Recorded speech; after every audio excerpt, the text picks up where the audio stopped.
বহু জন্মের পূর্ণ ফলে আমার মা ভাই দিয়েছি। নিজের কথা একটু ভেবো। মানে বিয়ে করেছো, দায়িত্ব ভালো নিয়েছো, চিরকাল তো আমরা দুজনে থাকবো না। কথাটা তুমি যে বাঁকা বাঁকা মনে হচ্ছে। পরিণামে যখন সব হারাবে তখন এই বাঁকা কথাই সোজা থাকবে। সব হারাবো মানে কি বলতে চাইছো? মা ভাইকে তোমার চিরদিন দেখবে। তোমার কি তাতে কোনো সন্দেহ আছে? আজকাল পেটের ছেলেই মা বাবাকে দেখে না, তো ভাই তোমার মতো কুটিলার গর্ভে যে সন্তানের জন্ম হয় তারাই শুধু মা বাবাকে দেখে না। কি বললে? মনেরই কোনো তোমার ঘুম ধরেছে কোন তরিকা?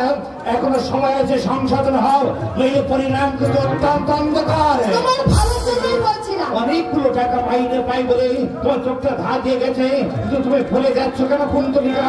আমার বাবা কত কষ্ট করে মাথার ঘাম পায়ে ফেলে দিলে দিল ওই জমিটা করেছিল। সেই জমিটা আমাকে চাকরি পাওয়া থেকে ওই জমিগুলো আজ ভবত সালদারের কাছে বাধা।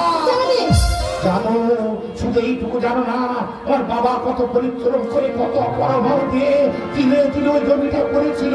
আমার সেই বাবা আজ 4 বছর হলো পক্ষা আঘাতে বিছানায় পড়ে আছে, যাদেরকে আজ তোমরা বোঝা মনে করছো। আমি কি কখনো তা বলেছি? সোজাসুজি না বললেও আকার ইঙ্গিতে অনেক কিছু বুঝিয়ে দিয়েছো। একটা কথা আমি কিছুতে বুঝতে পারছি না, চাকরি করছি আমি, রোজগার করছি আমি, তাহলে তোমার গায়ে যারা ধরছে কেন? হবে, কারণ যুগের হজ ভারতে গেছে। কি বলেছিস সব হয়? অভয় ঠিক কথাকে শুনছে বলো। সবাই ভাবে আমার একটা পাগল, তোমার জড় পদার্থের মতো একটা কিছু, কিন্তু কেউ একবার ভেবে থাকে না ভাই নেই যাওয়ার সেই হচ্ছে অভয়। কিসে ভয় নেই? আদর্শের আদর্শ কখনো হয় না, কখনো হয় না। অথচ মানুষ একটু করে সে আদর্শ থেকেই সরে যাচ্ছে, অভয়ের কথা শুনে চৈতন্য হারাচ্ছে। অভয়